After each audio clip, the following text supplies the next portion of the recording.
Mark Lewis. Live across the world, I know, right? across the PlayStation Network. The If you miracle can of believe science. that. Yes. That's fucked, isn't it? The Dreamcast was so far ahead of its time. Was it? Oh, come on. Go on. The What is that? The Dreamcast was a console for a world that was not ready. Mm.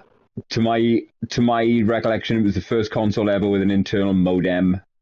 Oh, okay. You would think I would know this considering my history.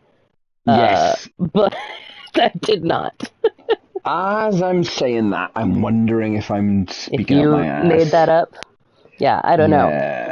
I mean, listen, the thing is, I don't know enough about like what consoles are to understand really the major differences between them. Even at the time, like it had better graphics than whatever came before it. I played a lot of Space Channel 5. Absolutely 100% correct. It was the first home console with a built-in internal modem. It was the first console that had kind of online infrastructure. So what we now think of as PlayStation Network and Xbox Live, Dreamcast had its own little online fucking gateway for users to connect and play against one another. Games like fucking Bomberman. So you could do that. You could play online with it. 100%, but the network infrastructure simply didn't exist. Right. Yes. Dial-up was the de facto, network hookup that everybody had. Sure. Fucking fiber was still dim and distant. It was all on copper. Mm-hmm. And, well, yeah, we had the DSL come in that made things a little more usable. Exactly, but by the time fiber to the cabinet was a thing, Dreamcast was long since dead in its grave. Yeah. Wild. It was a console for a world that wasn't ready, and it's very interesting to me indeed.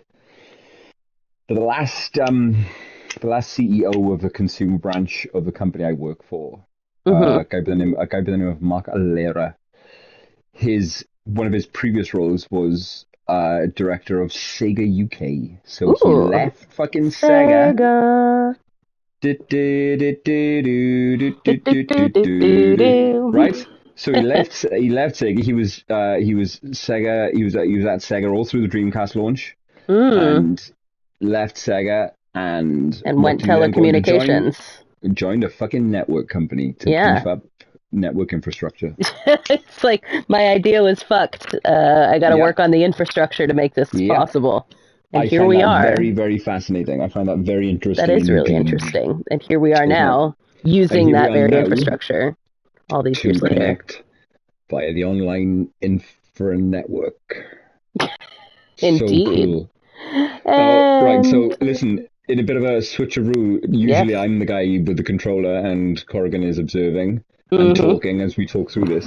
We flipped that shit on its head this month. We sure have. Yes. We missed May, but that's fine. It happens. What have we got here? Hades 2? Hades 2, yeah, and we're going to double up. This is a little free one for everybody because life got in the way of podcasting this week. It was Father's Day, obviously. Now Marco is preparing for his kids being home from school because it's hot as fuck. Yeah, listen. I'm gonna start by reading something, right? Okay.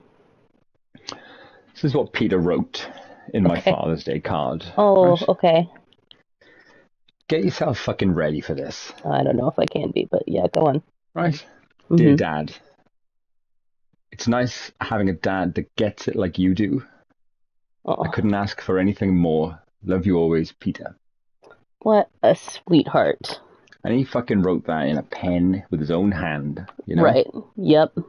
Beautiful. Wrote that from his fucking heart. Such a good boy. With a good dad. Uh-oh. Would you like to know what Yeah, let's hear it. To Papa. Right? Is that what he calls you? He's Papa, yeah, or sometimes Papito. That's cute. I know. And he's simply drawn a smiley emoji. That's what he's done. That's it? That's it. And he's written from Owen on the bottom. Amazing. What do you think of that? Mom, that's all I got. It's all there, isn't it? It's all there. You know what he means. You know what he means. Listen, he meant every stroke of the pen. I saw his dream meal and my nightmare meal today at the supermarket.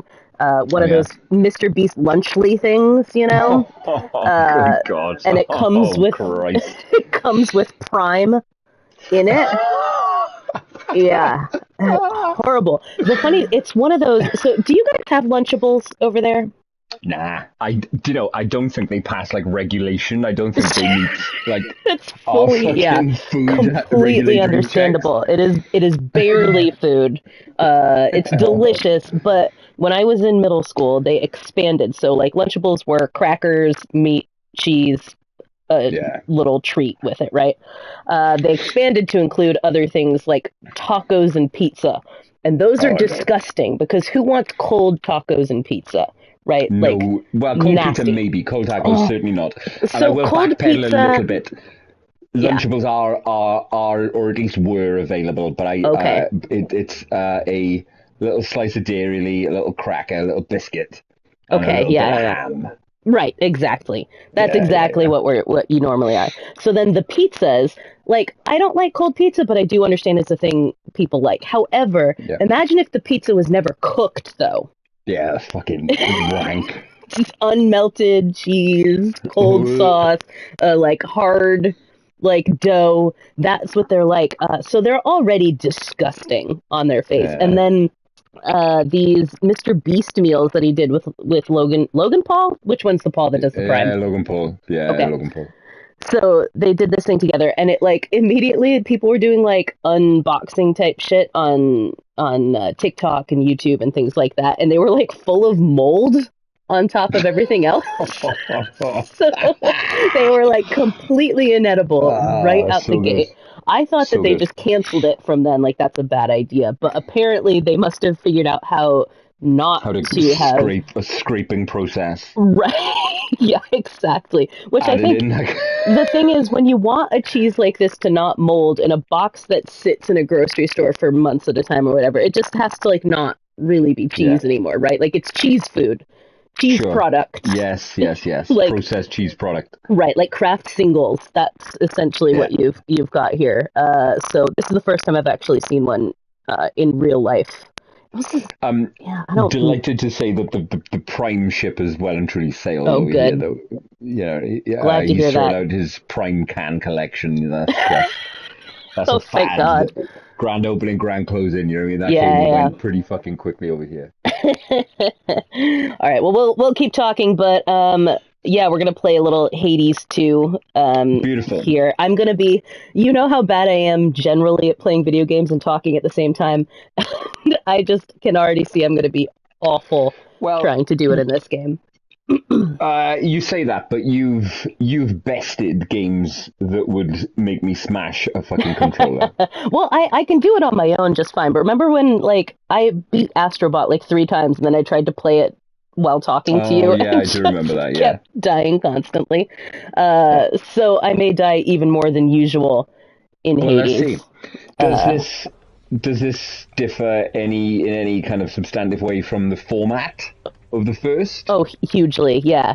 I mean, it's still a roguelike, obviously, but it has expanded in many, many ways to include all kinds of different shit in this it just makes it a bigger and better game. Most people think this is a way better game than Hades was, and that's from Hades already being one of those games that people who love it so it's a triumph then, yes. It's a okay. I'm very keen to see this unfold. It's beautiful game. Oh, it's gorgeous. The music you would absolutely love. It's probably not loud enough for you to really hear it on here, but like one of the things about Hades is it uses like this cool metal style music throughout it. That is super gorgeous, super fun. The voices are amazing.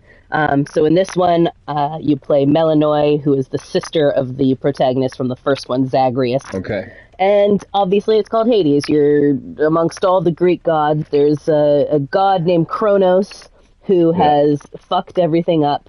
And ultimately what I'm trying to do is defeat Kronos, but I have to get through a whole bunch of other bad guys before is that doing frog so. I see there? That's Frenos right there. So You're liking all this rain, right, little one?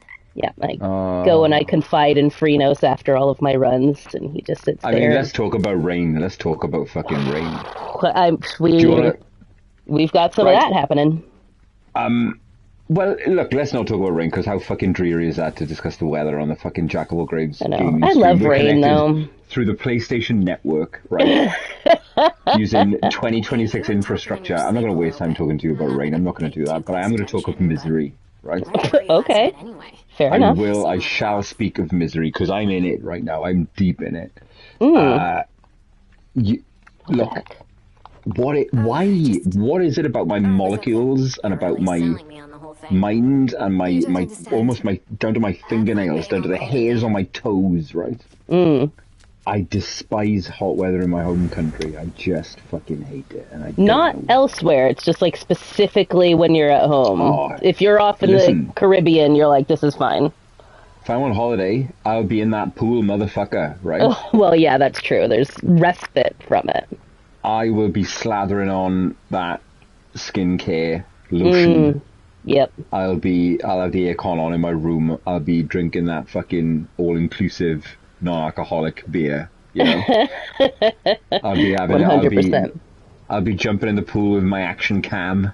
You know what I mean? I'll be going on excursions. I'll be fucking loving this shit. Yeah. But you've got nowhere to go with it, with being in a country that is not supposed to be this hot.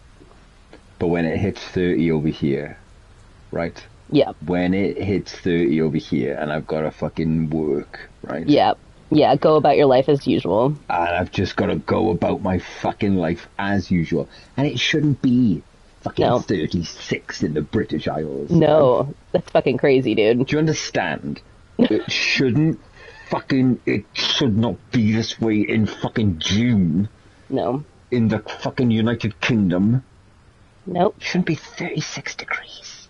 Yeah. It's fucking stupid. I know, that's right? Almost 100 here, I think. I think like 40 is 100 or something in that general vicinity, but yeah, that's getting up into like... fucking stupid. And they're building data centers, right? Right.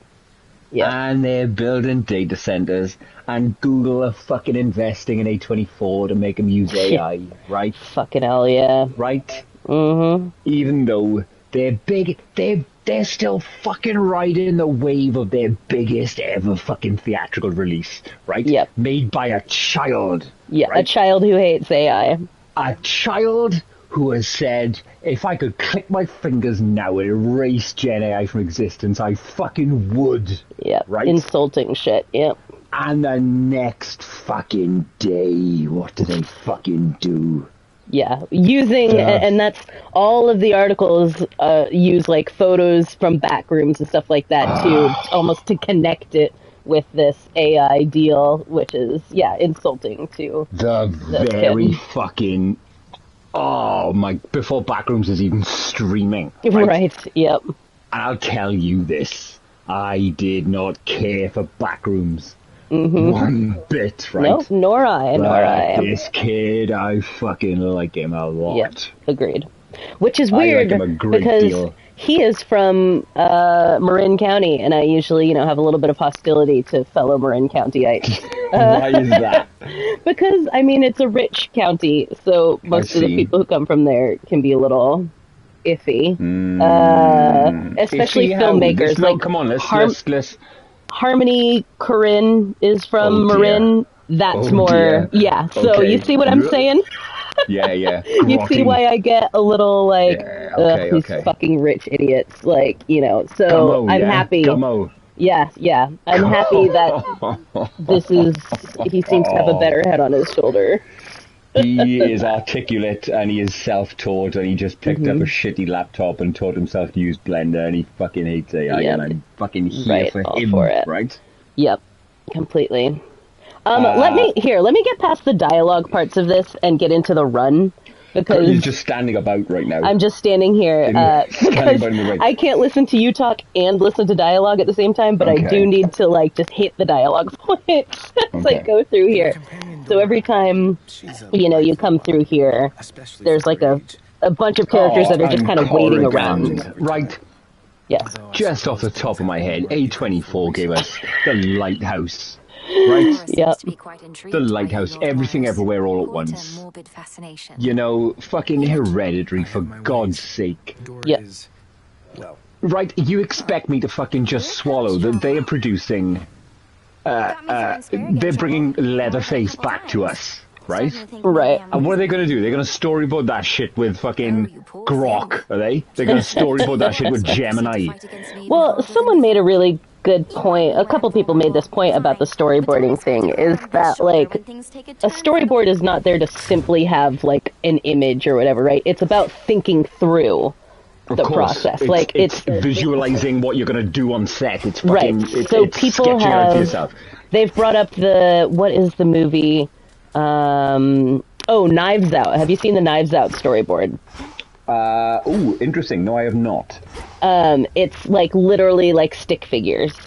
Right. Okay. Right. Yep. I have. Okay, and so like that's the point. The point is not the quality of the storyboard, right? The point is that it gives the director a chance to like say, okay, here's how I visualize this happening. Let's think this through and how this is going to look. So AI is inherently not the right tool for that job, right? It takes out the thinking through the process that is the entire point of storyboarding a thing. It's not about having the best quality of thing. It's about the thought process of, would it look better like this or like this? How am I, It is your initial thoughts, isn't it? It's your first sketches of how your shots are going to look. Right, and that develops into something that, It's sickening. Yeah, and I can't imagine that, that's what directors would prefer to use, Like, they know the point of storyboarding. They know that the idea behind it is for them to think through this. I wonder what Robert Eggers thinks of AI. Right? Yeah. Like, imagine having the gall to approach him with it, Like, hey, will you use this technology? Like, fuck off. Absolutely. I wonder what Eggers, who feels sick when it has to shoot a car. Right. Right. I wonder what Eggers has to say about it. Somebody get me fucking Eggers on the phone. Yeah, it's I'm sweating. Laughable to even think about that, to be honest with you. I'm sweating. So, yeah, I think it's a dumb idea, and once again is just trying to be profitable in some way, force it to be useful in some way, despite the fact that it is not... it's never going to be in this area. Just, what am I reading about where this fucking money is coming from? This firm, this AI fucking firm that are in on this with the money. Is the Kushners behind this? Are the Kushners involved in this? In the Google one? Yeah. There's an AI fucking storyboarding company that they're installing in all of this, and if not Jared, then one of the fucking Kushners is in on this. Yeah, valid question. I do not know. I do. I've seen this today. Oh, okay. I thought you were guessing like there has to be. No.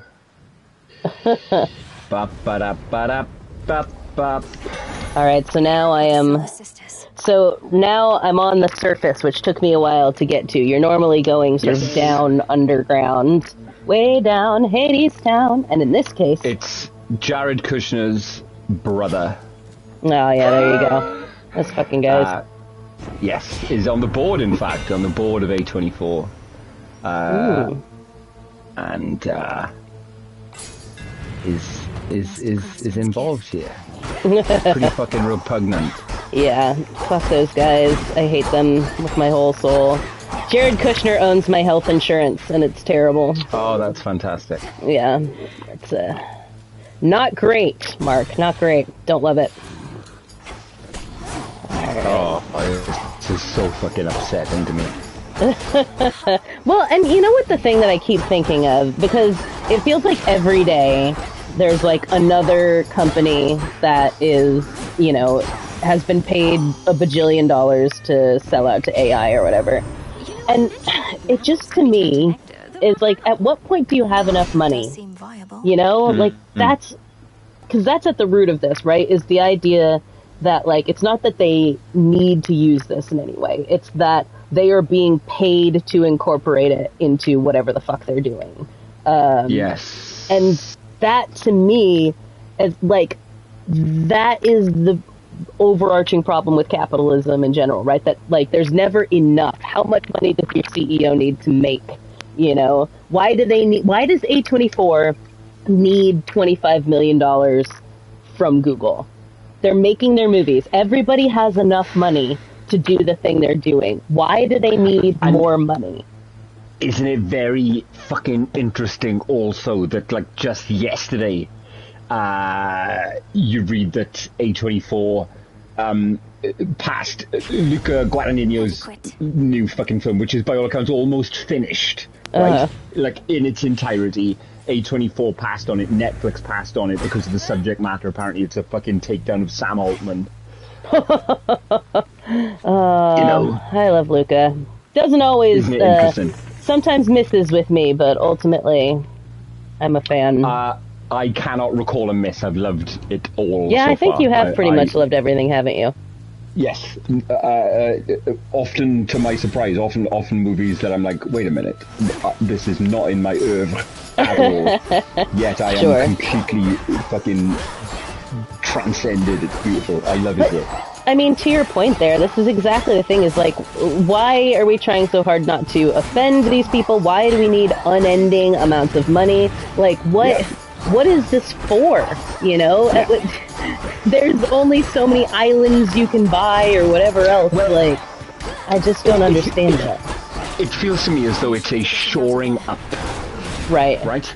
Mm-hmm. It feels to me as though it is a hoarding. It's like Smaug on the fucking hoard on the Goblin Gold. That's exactly it, yeah. And that's how it feels to me. We're gonna end the world over this, and then what will you do with your hoard? You know? Exactly. But I mean, with fuck, this sounds disparate, but it is all connected, and I don't want to sound like a crank, but it is all connected. With AI having made RAM and technology and consumer electronics so fucking expensive now. Right, as we're seeing with that, what's the Steam Deck? Steam, yeah. Yep. Which I want to mind one of those. Like, fuck am I paying? Not for $1,200 or whatever. Yeah. Fuck am I paying with a controller? You don't even get to shit. But if fuck, where's the connection? I'm looking for it. I know it's there. If ordinary people are being priced out of shit like that, which is exactly what's happening very, very quickly.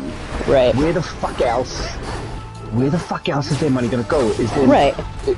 You know, it's yeah, are you saving are you saving that money for when no one can buy anything and you can't make any more money?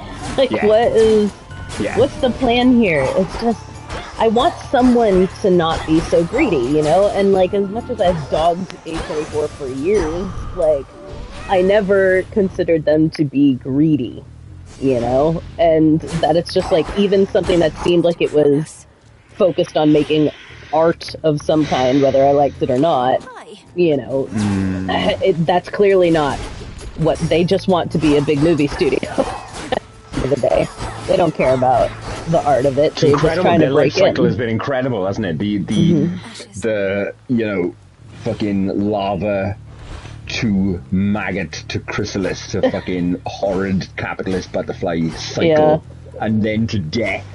You know, pretty much. If you follow the fucking life cycle, the only stage they've got left now is death. Right. Pretty much. Weakening. It is upsetting to me. Right, what's going on here?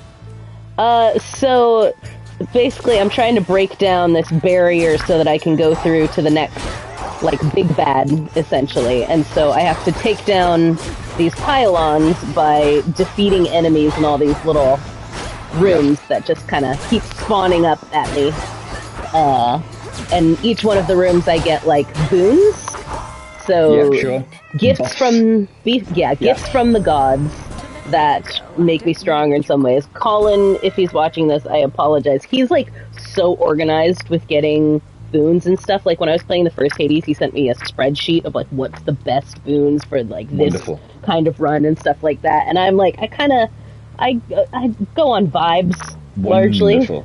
And tell me, are these rooms different each time? Is the order different each time? Yeah, exactly. So every time you go through, you're going to end up with different gods, different boons, things like that. And so choosing correctly makes it, easier to beat the like bosses that you're going to come up against, right? So if you don't choose super well, which often I don't, you end up like not being able to best the bosses that you fight later on. And Corrigan, tell me furthermore, how long does a kind of a run take? For me, I'm a little bit slow, and so usually probably like a run for me is like an hour-ish, I would say. Oh, well, that's a long time. It is, yeah.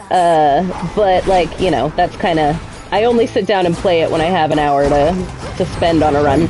And yeah, it's amusing, and then inevitably I'll die at the end of that hour, and either I will keep playing or come back tomorrow and do it again. But like, that's the thing about roguelikes, right, is you're supposed to die.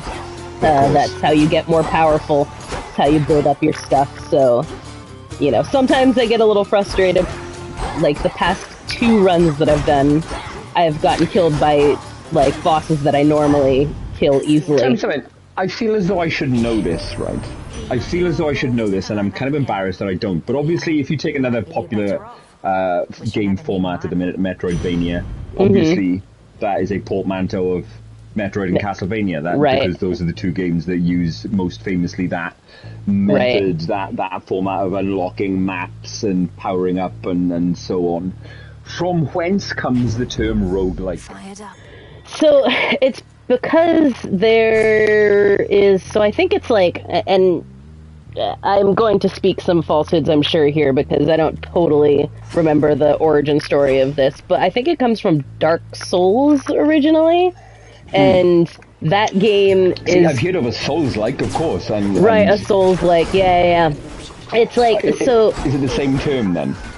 No, it's not the same term, but, like, I think there's a genre of games that are actually called, like, rogue games or something like that. I don't know what the full term is. And these are called roguelikes or roguelite because they are similar to those, but they are less,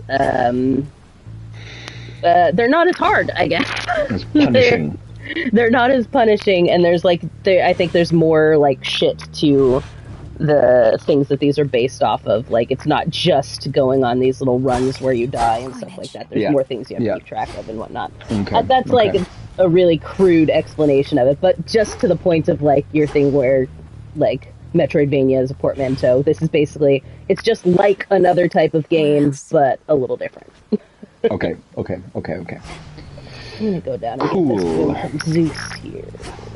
It is beautiful. It is indeed a beautiful game. Yeah, and it's, a good combination for me of, like, kind of a little bit of button mashing, but also having to know what I'm doing at the same time, which I like, because I tend to be a little Leroy Jenkins in my gaming. Yeah, you and me both. So it's a nice, like, I know which buttons I'm supposed to hit to do certain things, but I don't have to, like, super go into like the stats on shit and whatnot. You know how I always say I never want to see a stat on a weapon or anything like that. I am uninterested in dealing with that. So that's not a part of this at all. I am exactly the same, actually. I like these numbers popping up on Gribbly's heads when you hit them. What do they relate to? I don't know. Oh, that's just like the amount of life you've taken out of them, basically. I don't ever really pay much attention to that. I can't even imagine how you would keep track of that, but if you could please notify Mrs. Pest. I'm just running through like Ex Machina. What a fucking great movie. Yeah. And I know you've got your issues with Alex Garland, but they're post that movie. Well, it's not entirely true because I don't like 28 Days Later either, but I like Ex Machina is my point. Oh, it's so great. Yeah. I mean, we've had so many, like, warnings of this stuff, right? And we're just charging straight into the dystopia, which is bonkers to me. That is so well put. What is Ex Machina about if not exactly this? Exactly this. Yeah. We have a choice in the matter of what kind of future we are setting out, and this is what we're going with? For real? Green room. It frustrates me to my soul. Oh, get me, Robert Eggers. Get him on the fucking phone. Get him on the horn. I have two thoughts from Discord that I would like to discuss. One of which is a conversation begun on the fan cave, and that has spread, which is Love Trapped. Oh, wowee. Mark obviously does not listen to the fan cave, but I did recommend the show to him. Mark, tell us of your experience here, because I've been enjoying you enjoying this ride so much. Just a lot of thoughts here, right? Yeah. Firstly, it is, to me, the most pure distillation of the podcast format that I have yet heard, right? And, you know, it's only in the last 18 months or so that I've really kind of shaken off my... I don't listen to podcasts. Yeah, my ambivalence towards podcasts. I've really started listening to podcasts lately. Yeah, all pretty much news, current affairs. But Love Trapped is the finest example of the investigative kind of narrative, episodic, almost like a Netflix doc in audio form. Right, totally. That I think I've ever heard. It is slick. It is beautifully, perfectly written. The host and creator does not put a fucking foot wrong. It is weapons grade. Gotta listen to the next one. Gotta listen to the fucking next one. Yep. the story is perfect for. It's like it was fucking cultured in a lab for this podcast. It's you can imagine. I think, you know, it would come as no shock if you revealed to me that the creators of this podcast conflated that story simply for them to write a podcast about. It is impossible to distinguish it from the format. It is perfect. It is absolutely perfect. Yeah. And, you know, the story itself is just more batshit than anything you've ever heard in your fucking life. Right. And it's so glossy and slick and just... it's so fucking clean and beautifully made, right? But yet, the story is so fucked that it insists that you consider the world around you as it unfolds. It insists that you spend time pondering on fucking human capability to be completely fucked in the head. Yeah. How the fuck can stuff like this actually happen in reality? You find yourself pondering as the beautiful, slick production of this podcast with its fucking theme tune and its interviews and its beautiful writing and its beautiful pacing, and you know, you find yourself looking to see how far the episode has got to go, so that you work out how much of the next one you can fucking listen to, you know? Yeah, that's exactly the experience of listening to this thing, and I think we've seen that spread throughout other people on the Discord talking about it, because it's like, it really is, it's one of those things that I normally have, you know, I listen to my last podcast on the left every week or whatever, and it's like I was 2 weeks behind because I was like, I need to get through this. I cannot do anything but listen to this podcast. Like, yeah, sure. For the few days I was listening to Love Trapped, I didn't pick up my book. I didn't listen to the news agents or fucking Americast or any of the other stuff I listened to. It was all I could fucking listen to. I was listening to it at the gym. I was listening to it in the car. I was listening to it in the fucking shower. I was listening to it everywhere I was. I wanted to be listening to this fucking podcast until it was finished. Yeah. And that's unreal. That is absolutely, frankly, unreal. Yeah, and it really is, like you're saying, just this fascinating look at, like how can this person be, you know? How can this be that someone can live like this, can think like this, you know? But not even live like this. How can this be that someone can make this their life? Right, yes, you know? Exactly. How can it be that someone can dedicate their whole fucking, this finger click of a lifetime with which we are fucking gifted? Right. Someone can dedicate that fucking hiccup in between the voids to malice. Right. To the most petty, fucking fruitless, you know, malice, vexatious fucking malice and waste. Yeah. Oh, it's disgusting. So good. And this is one of the things that, like, we had talked about on the Fan Cave about it, that, you know, I'm always fascinated by people with personality disorders, right? Which I think is pretty clearly the case here, as much as she wants to say it's autism or whatever. But, oh, fuck, I died. But... Oh, you didn't? You're okay. I did. I have death defiance, though. Oh, I see. So I can die a couple times before I die. But anyways, the thing that is always so fascinating about personality disorders is that the people who have them often, like, it hurts themselves as much or more than it does other people, right? And that, like, just that, I can't imagine what that must be like to make yourself miserable all the time because your brain tells you that being the center of attention is that's the only way that you can get pleasure, dopamine or whatever. It's like it's something different than, like, pleasure, because it's like it hurts, it's harmful, like everything's bad when you do it, but yet, you know, your brain is telling you that, like, this is what you need, and that's crazy. If you're listening to this and you've yet to listen to Love Trap, take it from your fucking boy, right? Take it from me. That this is a podcast that will absolutely envelop you and consume your every fucking waking moment. It is so great.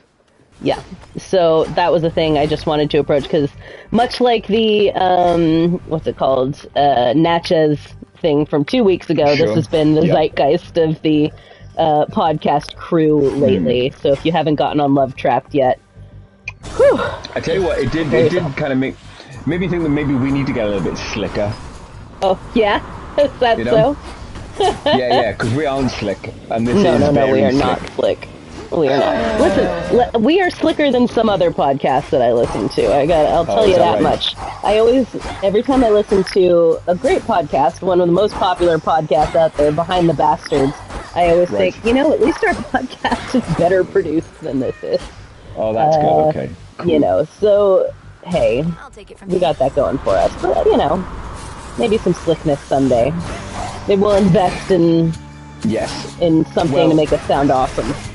Yeah, well, if and when, obviously, Laura and I are planning a house move, and while there's nothing to report as yet, a condition of any acceptance of an offer that we make is me having an office and a JAWAG space of my own. Yes, and that'll take things up a notch. That will absolutely take things up a notch when I don't have to fucking podcast from the sofa every fucking Sunday, you know. When you get enthusiastic, your arms won't knock the mic the whole time. Exactly this. I'll be able to stand up and fucking move around and speak at whatever volume I please without waking the kids up on a Sunday night. So, it's going to be beautiful. It's going to be beautiful. Much looking forward to that. Yes. Are you going to miss your house at all, or is it like, whatever, fuck it?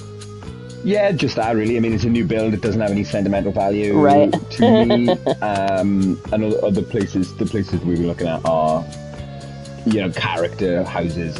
You know, some 200-300 years old in some cases. Really fucking nice places. So fingers crossed that happens soon. Yeah, so it's all going to be an upgrade no matter what. Very much so.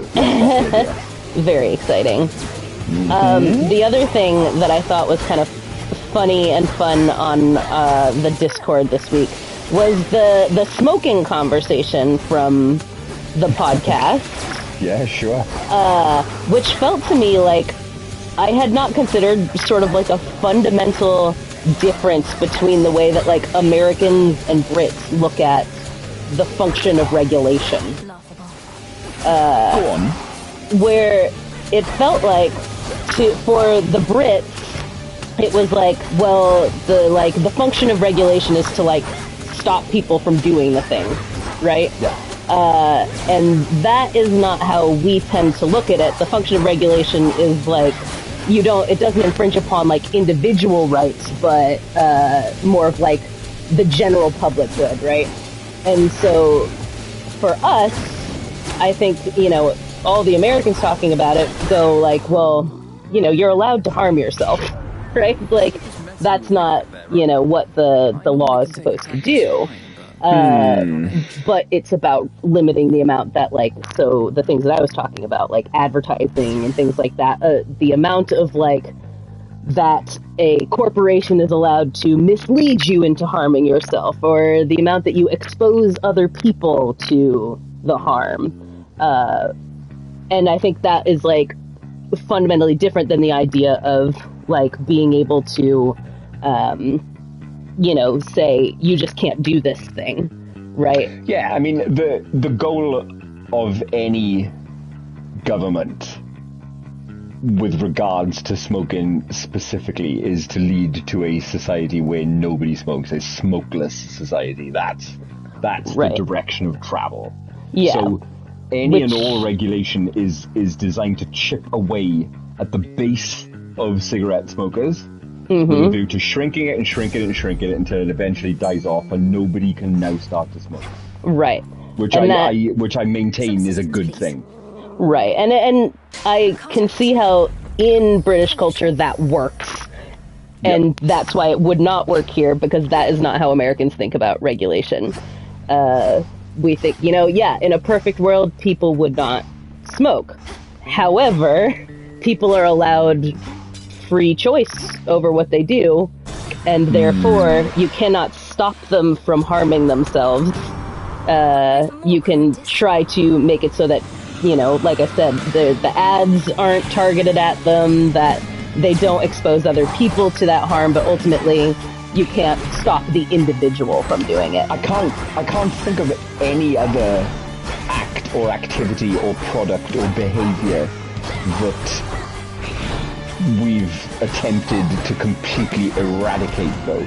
Seatbelts is one. I mean, we've obviously... Right, and that was a huge deal here, like, huge. The idea of seatbelts. It was here too, it was huge. Yeah. It was huge here too. My dad refused to wear one. Did he? Yeah, he was like, nope, it is my right not to wear that. If I harm myself, that's, that's on me. And that's widely referred to, often, quoted as a massive mindset, public opinion shift that within a generation was just simply de facto the way that we did it. Right, yeah. But I still, like, I know people, I mean, I'm not in cars with people like that as much, but, like, as recently as, college or even after that, I had friends who would never put a seatbelt on in the car. Man. Yeah, I do it automatically, and I always have. I always think it's weird, like, being on a bus or something and not having to. But, yeah, it's a big bone of contention here. Anything... And there's obviously contradictions to that, too, right? Like, this is one of the tenets of why, like, abortion is legal, but why, places like Tennessee and stuff like that have done their best to make it so it's not. Like, there's certainly people who are very much like, oh, I can do whatever I want until it's, something like that, right? Until it's controlling women's bodies and they... Well, until you're Charlie Kirk with a bullet in your throat. Right, yeah. So, there's absolute contradictions in it, but I think in general, that is kind of how... I think is a sort of difference, is that we really chafe at the idea of anything that, like, limits what an individual can do, which is and why I think we've chipped away more at, like, drug criminalization and stuff like that than over there has and whatnot, because we figure, you should be allowed. That's interesting to me. I mean, Much like earlier on when I was struggling to articulate where the link is, I know it's there, I can't articulate it. Corrigan, and I do not want to patronize, but I think a lot of this is because you are a young country. I just don't think that's it. I don't think that's it. It isn't that specifically, but that's involved in it. In historical terms, you have the fucking the brash confidence of youth, you know? I don't think that's the case, though. I think it's more, again, like I said, like, colonialism is a lot of it, but also, like, it is how the country was born, right? It was born as a result of a rebellion against perceived taking of rights by an entity that, you know, was not, that we didn't want controlling us. And therefore, it's that it started as a country built in defiance, and, you know, and also built by, like, Puritans who have ideas about, you know, the law and work ethic and all kinds of things like that. And everybody who came here brought their specific brand of rebellion. But a lot of the people who came here, like, why were the Puritans here? They were here because they, you know, got kicked out of England. They went to, you know, other countries, and once there were like, they won't let us, or they practice their religion too freely, and we don't want to be like that, and came over here and started their own shit to rebel against all of that. It's a rebellious background, you know. We didn't come from a line of people who are used to top-down rules, right? Like, there's no divine right of kings ever in the history of America. And I think that has more to do with our, like, stubborn bullshit, you know, of, like, we don't like people telling us what to do, America. Like, it comes from a perceived idea of our history. Do you know what I mean? Like, whether or not that's true, it is the myth that we have made of ourselves that, like, that defiance is our nature, and that we don't let anyone tell us what to do. But is that not in itself a characteristic of youth? This place again. Sorry, what was that? Is that not in itself a characteristic of youth, of a young society? I don't think we're not going to tell, and nobody's going to tell us what to do.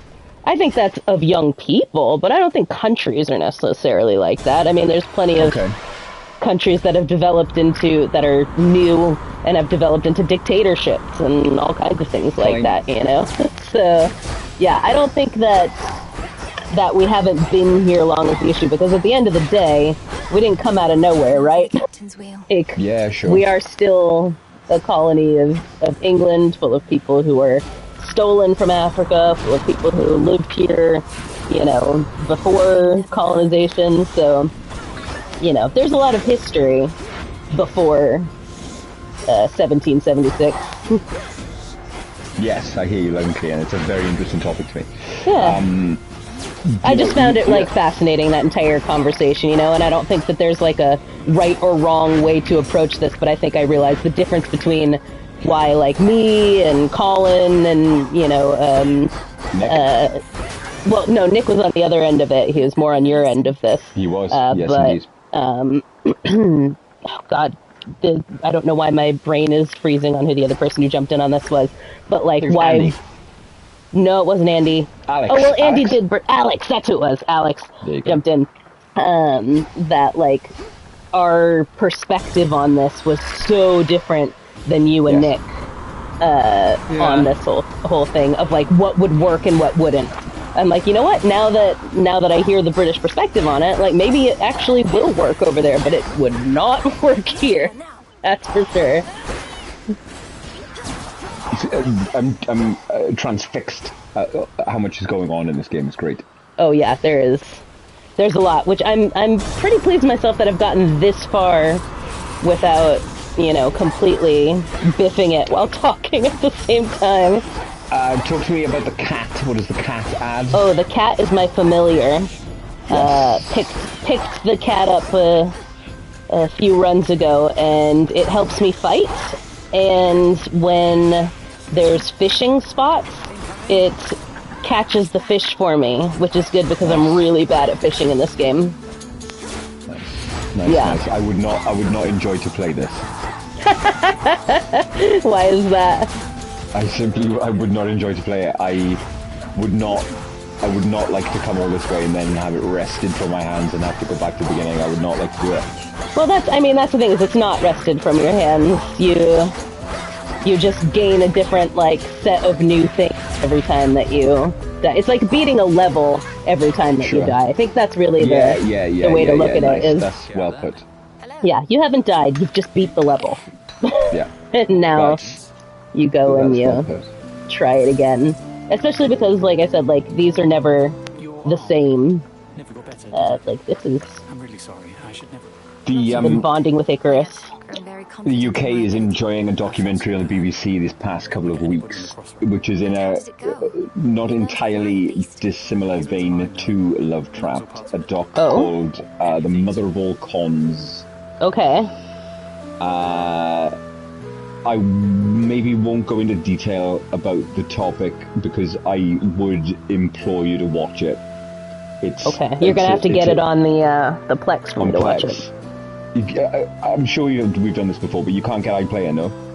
No. I mean, I can, but only on my computer, not, like, on a TV where I watch things. Fine.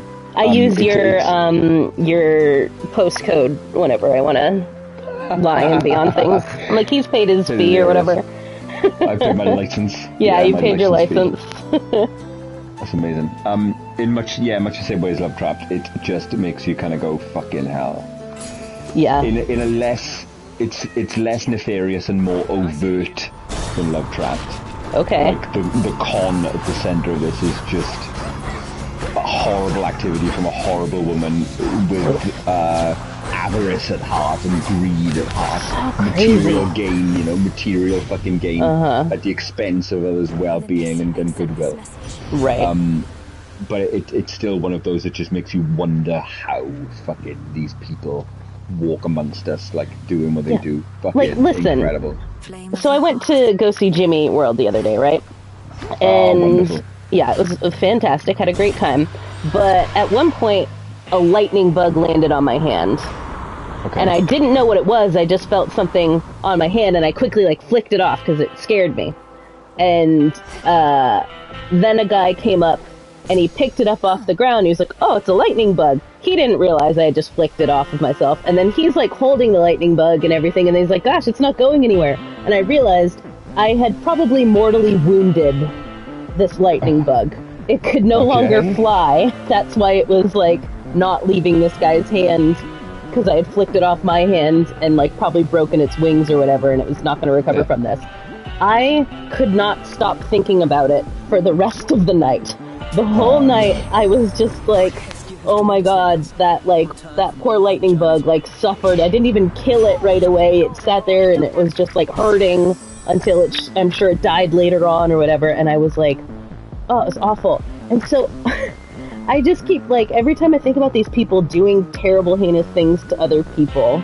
And making a lifetime out of it, making it their life's work. And that goes for, like, on corporate levels and stuff like that, too. Like, say, cigarette companies that, do their best to hook people on a thing they know will kill them. All this kind of stuff.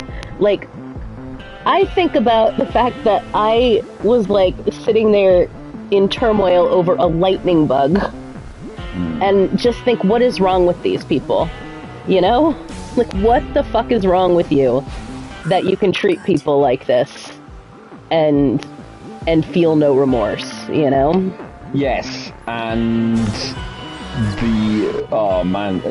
boo fucking who, this is going to sound melodramatic, but that the weight of power, the weight of control is very much weighted in favor of people with that kind of mindset. With exactly, that kind of right? They're so rewarded in society for... It's worked for them so well.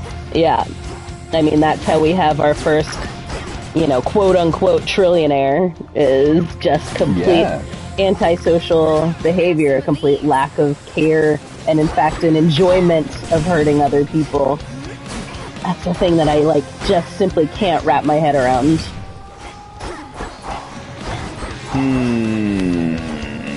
What a world, Mark. What a world. Incredible, I think, isn't it? Incredible how we have come to this. Yeah, I think we should fix it. Is my thought. Oh, you know? Well, I'm open to ideas. And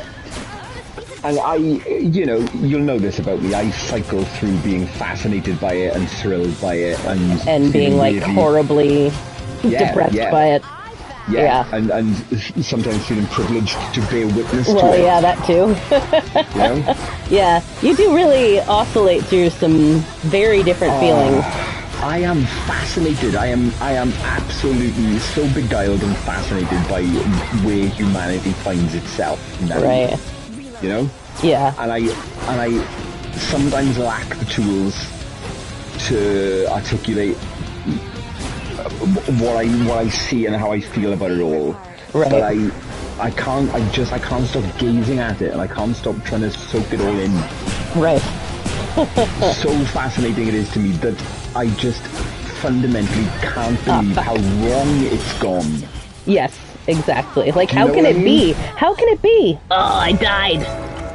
I cannot believe how wrong it seems to be going. Yep.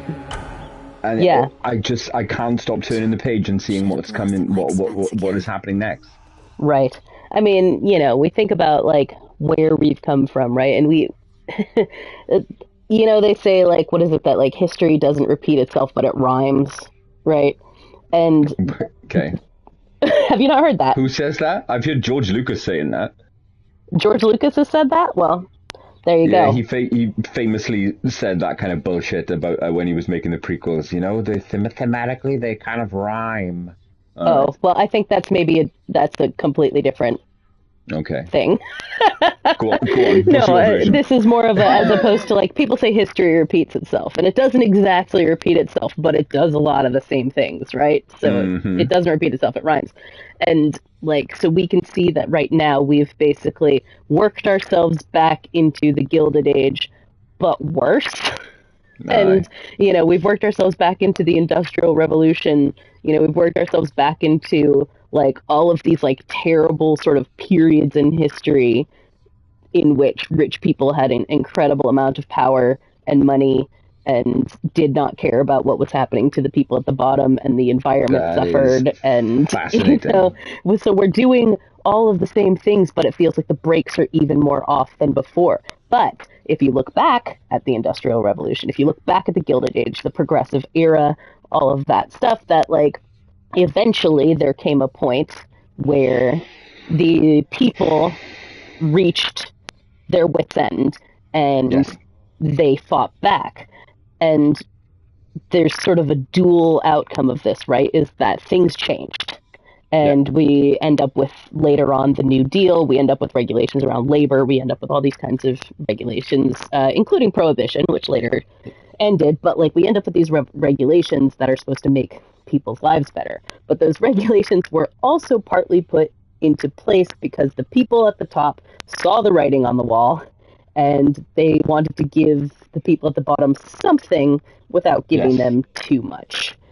And this is the outcropping of that all these years later, and, then blended with Reagan policy, Thatcher policy, and things like that. And we end up with something much worse. Yeah. And the question is, will there come a point where they realize they need to throw us a bone, or is it going to get to the point where shit gets real?